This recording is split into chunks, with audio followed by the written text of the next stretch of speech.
Hello and welcome to Buzz Banter. I'm Dashat. I'm Sam. I'm Maya. I'm Mernwin. And today we're having another discussion, rather than those reviews that seem to amble on and on and on and on. About nothing. About absolutely nothing. I don't actually think we talked about the Avengers in the Avengers review. No, not at all. Go and watch it, tell us.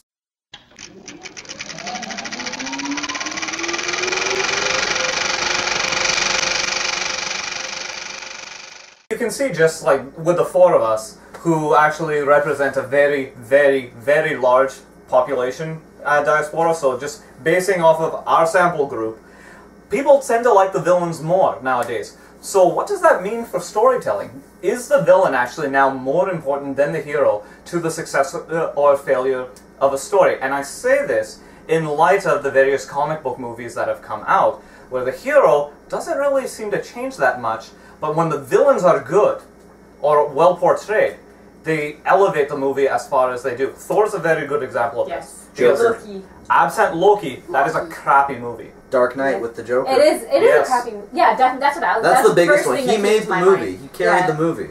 He did. In the Joker because no one really liked Joker Christian Bale and as Dent. Batman. Joker and Dent. More Joker, because Dent didn't really come into it till like the last 20 minutes. Not as a villain, but that entire movie is actually Harvey Dent's story. It's not. Well, we'll talk about that on another episode.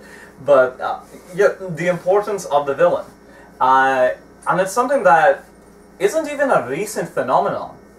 If you take a look at some of the hallmarks of storytelling and cinematography, Lord of the Rings.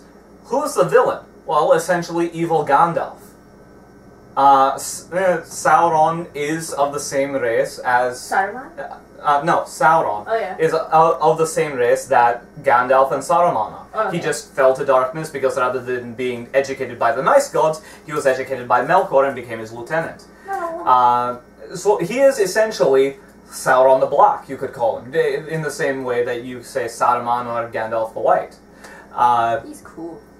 But that story, would the Lord of the Rings... Would the Lord... Okay, let's... Would the Lord of the Rings actually function without a great all-encompassing villain? You have Smaug in The Hobbit, which is something that you wouldn't expect anyone to be able to kill. It's a massive dragon. Sauron is a threat against all the common people. Star Wars. Outside of Han Solo, what memorable hero is there in the original trilogy of Star Wars? Princess Luke Leia's Skywalker? pretty good. He's not memorable at all. No, Darth Vader is Luke 10 Skywalker's times pretty more. memorable. Vader, 10 times the more Emperor, memorable, yeah. Boba Fett, a man that has 2 lines, is one of the most well-remembered characters of those 3 movies. I thought Jar Jar Binks was evil. We're not talking... That's a discussion for way later. But, oh good lord. Hopefully when we're completely out of content and desperate. Yeah. I really don't like talking about him. He sounds cool. Just that trilogy entirely. Right. But you see my point. Even back in the 70s, But the villains served this great importance in that they drew a crowd and you wanted to know more about them. They were very interesting Yeah, they characters. were interesting, but definitely, like, and I was mentioning this off camera, you're supposed to hate the villains originally. Like, there, Right. you can definitely see the change, where you go from hating the villains to loving the villains and sympathizing with them. And again, Thor is a perfect example of this. How much do you sympathize with Loki? You really do. So much. Like, especially that scene Poor guy. when he finds were out he's adopted. adopted, like, you just really feel for him, and there's a pang in your heart. You just see his face. He's just like, "Tell me," you know. You're just like, Well, right. You see where he's coming from. Even Yeah. even if, like, at the back of your head, you're going, "Okay, this is your descent. This is where it's going to fall apart," and it's falling apart over a very small sort of issue. But for him, it's a very personal one. yeah. And you feel for that. You do empathize for that. Oddly enough, Shinji in Fate Stay Night, he is descended from magicians, but he has like squat powers, nothing. So if anything, he's Until he maintained. becomes Archer. No, the Shinji's not Shiro. Shinji's the guy with Rider. Oh, Yeah. okay. He So I was thinking stays of a Shiro. villain all the way through. He wishes he was a magician, but he's not. So he beats up his adopted sister who Does actually more has than powers. In the TV series, I mean. Now, we're not talking about the games yet, but that can be another thing. But yeah, he maintains that role as a villain. You actually don't feel sympathy for him. If anything, he should have been the adopted kid.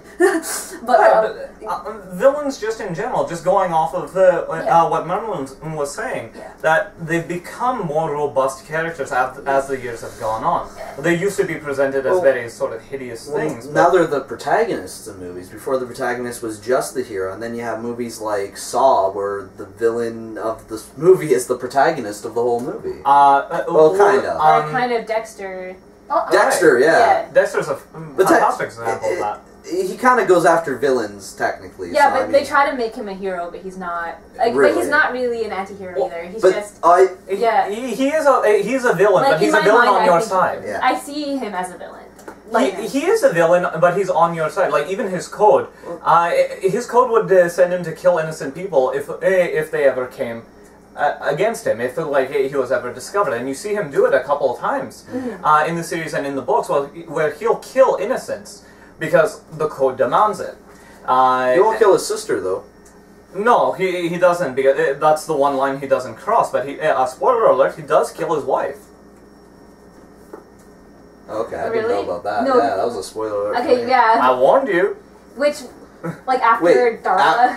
No, I'm not going to tell you when it happens. yeah. So Was this in the latest season? Because I kind of stopped in I the first stopped few after episodes. Darla died. I call her Darla, I don't know her real name, but Darla from Buffy, the Angel series. yeah. I didn't see that. I kind of stopped first few episodes into season 5. Oh. All right, Darla I'm not going to say I don't watch it. Go it at continue all. and watching it. It was fantastic. It was But really that's well on done. topic. Yeah, We, the Power Rangers series definitely makes or breaks depending on the villain. very true. Oh my god, I love Sunred's villains. You know, they're the villains, like, in their off time, they're like perfect housewives and like they actually try to get like real jobs, but otherwise they're trying to take over the world and murdering everyone. But not murder everyone to the point that there's no one to obey them. Just most people. Just And that's to one crush the doesn't matter. spirits of Yeah. whoever's left. Well, yeah. I have a really good example. Has anyone here seen the movie Chronicle? It was that found footage one with the 3 kids? Right. Yes. Okay. I'm not sure. It was really good because the protagonist, it almost does the same plot line Oh, of the I prequel trilogy of Star Wars, except better. And Where it manages to do it in one film. it manages to do it in like an hour and 30 minutes.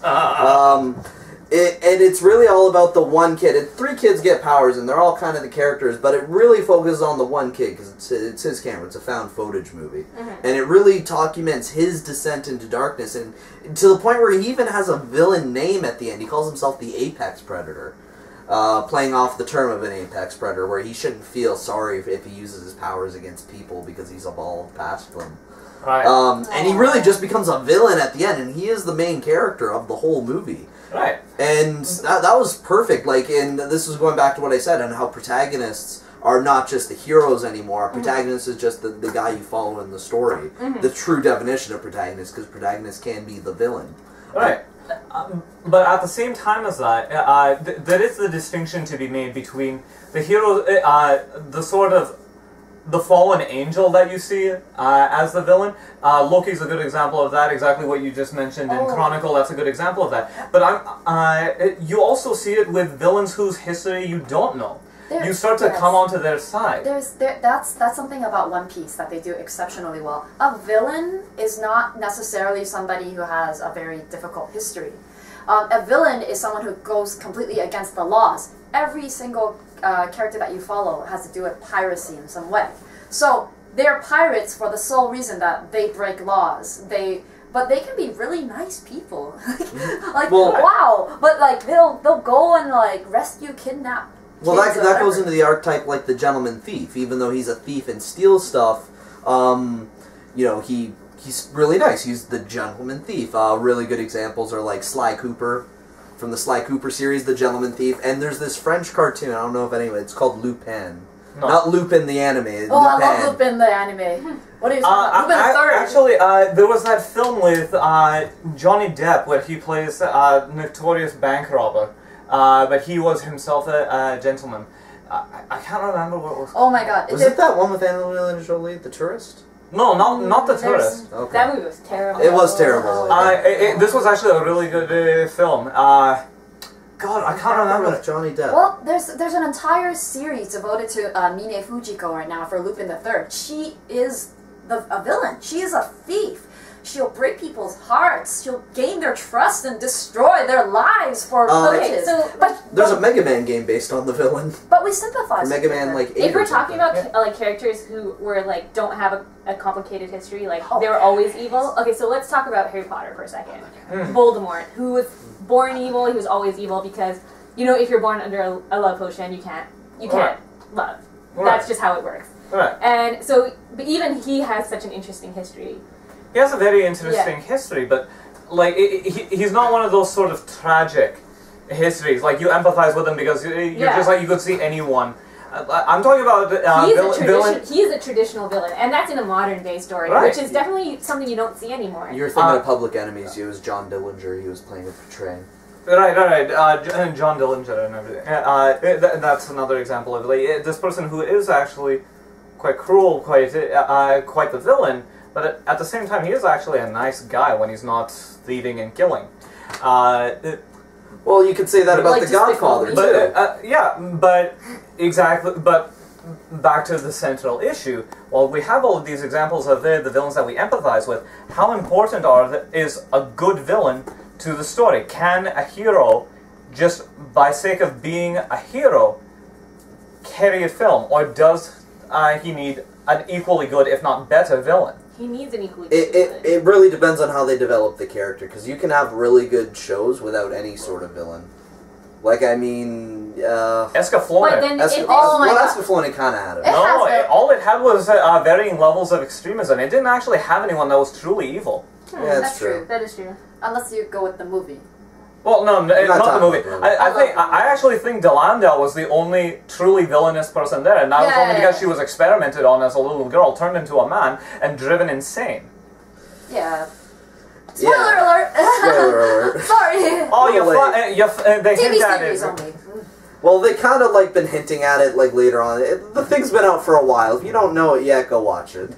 You did not have a proper childhood if you did not see Escaflowne. At least one episode. One of the greatest animes. Maya Sakamoto's debut. She plays Ares in Final Fantasy. Right. She also plays Hitomi in Escaflowne, of course.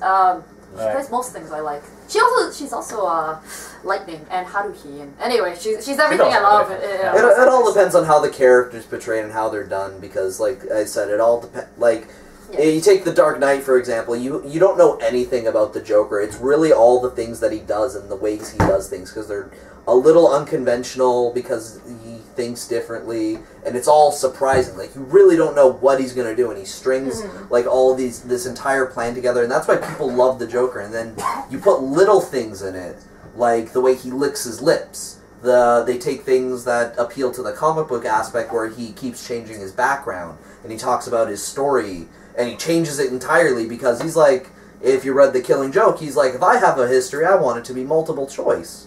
Because that's a line he uses. That's really funny.